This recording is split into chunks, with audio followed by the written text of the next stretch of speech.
Cody, I came up with your new Top 100 Games theme song. Oh, great, let's hear it. Alright, here it goes. Some people think that it would be lame sitting around reviewing games. Cody does that and ain't it a shame? Now my friends, it's time for Cody's Top 100 Games. What do you think? I don't like it. Ah, he likes it!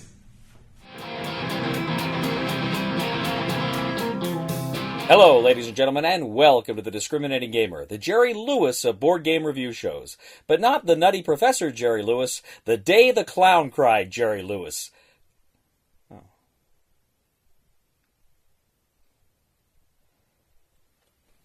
Anyway, this is my top 100 games. We're looking at 70 through 61.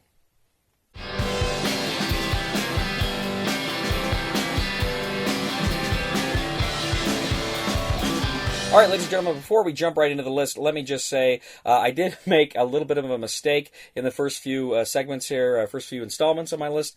I inaccurately misquoted what the preceding year's numbers were, and I did that. I was off by, I think, one or two for most of them. I was looking at a rough draft of my 2016 list. I thought that was my actual list. So I screwed up there. I do have the corrections made for the list from now on. So moving forward and getting started. My number 70 is Conquest of Empire from Eagle Games. Conquest of Empire is one of these kind of grand, light war games set in the Roman Empire. This game is very cool. You each have Caesars that are kind of vying for control after the era of the five good emperors in the late 2nd century AD. And what's cool is, as the game goes on, units become more expensive. There's essentially inflation that occurs. So you're not only trying to fight a war, you're trying to manage your economy while there's a little bit of area control here. It's really a fun game, fun light war game. I do love games set in the Roman Empire. I love that era of history, and I think this game does a pretty good job for a light war game of kind of being quite evocative of the time. So that is Conquest of Empire. My number 70 from Eagle Games was 78. Continuing in this war game theme, number 69 is War Party from Lock and Load Publishing. War Party is a fantasy war game in which you have, of course, humans, dwarves, undead, and orcs, and they're each in a corner of the board fighting for supremacy. You're also founding cities that you can use as bases to move further in, to attack other players in the game. Of course, you've got the evil players and the good players, and you're trying to, of course, gain more and more territory so you can build more units. Combat is really cool in this game. The defenders get a chance to shoot. It's really good. I really like it. It's got chits instead of minis, but it's really good. A lot of fun with this game. If you like light war games and you like a strong fantasy theme, I highly recommend War Party from Lock and Load Publishing. That is my 69. It was my 67. My number 68 is a game that is new to the list this year. This is a game that is very similar to a game that's traditionally been very high up on my list, Battlestar Galactica. This game was kind of originally made to be a lighter, quicker version of Battlestar Galactica. It was called BSG Express. When it was printed, they couldn't get the license, so now it is simply Dark Moon. Dark Moon has a kind of a generic theme where you're like, I think, miners on the moon of Titan, moon of Saturn. And you are, of course, under siege from within. One of you is a traitor, and as you are trying to solve all the various problems on board the space station, you got to fix the shield. You got to make sure not everybody goes to the medical bay. There's all sorts of systems going out. You have to try to divine who it is. But what's cool here is you use dice. Whereas in Battlestar Galactica, you were contributing cards. Here, you're rolling dice, and these dice are almost overwhelmingly bad with a few good options. But you don't know if people are contributing negative dice because that's all they have, or because they are a traitor. Dark Moon, very fun game. This is from Stronghold Games. This is actually, I think, the only game I've ever played from Stronghold Games. I'd like to play more, but I think this is the only one I've ever played. That is number 68, Dark Moon, new to the list this year. Number 67 is Axis and Allies Europe. Axis and Allies Europe. Now, this is the original Axis and Allies Europe from about 15 years ago, as opposed to the more recent one, which I own, but I have not yet played. This game is a super lot of fun. Of course, it's a basic game of Axis and Allies, but it is just the European theater, of course, North Africa as well. And one thing I really liked about this game is, I remember years ago I actually created a historical event thing that would happen. You'd roll a couple of die at the beginning of a round, and certain historical events would trigger. Like Reinhard Heydrich would be assassinated in Prague, or Hitler, the Valkyrie would go down, and Hitler would there'd be an attempted assassination of Hitler. All sorts of historical things I would have occur. I think President Roosevelt lost the '44 election, so all sorts of kooky things would occur in this scenario that I created. I don't think I have that anymore, but it was really a lot of fun. We used to play with it all the time. But even on its own, without my help, this game was a winner. I really enjoyed Axis and Allies, pretty much all of the titles. This one was one of my favorites, Axis and Allies Europe. That is my number 67. It did fall. It was my number 52. My number 66 this year is a game that revolves around a TV show that I had not seen until I played the game, and that made me want to go watch a TV show. I am, of course, talking about Homeland from Gale Force 9. Homeland Gale Force 9 takes the crisis mechanic from Battlestar Galactica, contributing cards and then kind of shuffling them and revealing them, and it essentially makes the whole game about that. You've got a board where you're looking at various threat levels of terrorists. But here's the thing. Most of you are committed agents of the CIA trying to stop terrorist threats.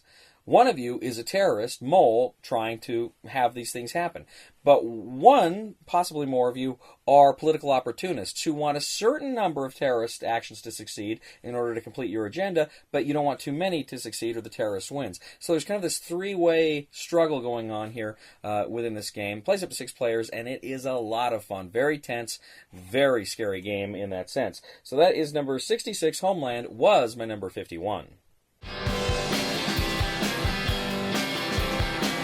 My number 65 is a game that's fallen somewhat. This was a game that when it came out I thought was amazing. I loved it. I thought I could not sing praises of it high enough.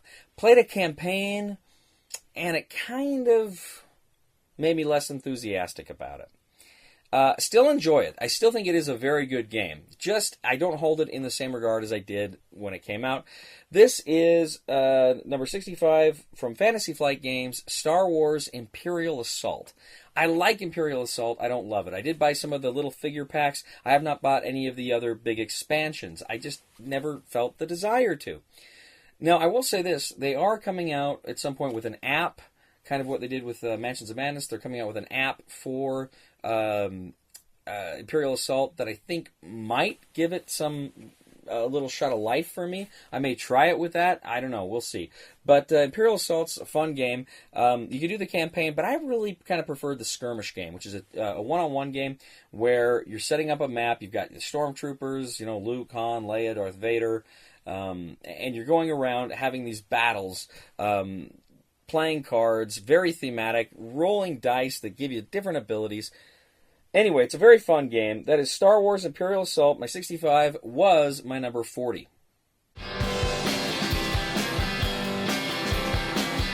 My number 64 is a game that kind of has a history with me, and not a good one. That is to say, years ago, I was working at a theater. I still perform there. But everybody else there, all my friends there, started playing this game. And I thought it looked stupid. Man, that looks dumb. And then they only came out with a new edition of it a couple of years ago, and I started playing it. I'm like, oh my gosh, why was I such a purist? Why wouldn't I play with this game? It's a chess variant. I am, of course, talking about Nightmare Chess. Nightmare Chess is this wonderful, wonderful game in which you're playing a standard game of chess, but you have cards that allow you to do different abilities. And you kind of, at the beginning of the game, you can kind of squad build your cards, but they do all sorts of fun and kooky things. The best card in the game is the next person to say the name of a piece loses that piece. And so you got to watch, you play that card. I've lost my own piece because I said it. Anyway, it's super fun. Nightmare Chess really breathes some life into just a regular game of chess, and I really, really enjoy it. So that is Nightmare Chess, my number 64. It was my number 58. My number 63 is an old Avalon Hill game that is based on another game that's very similar. We'll see later in the list.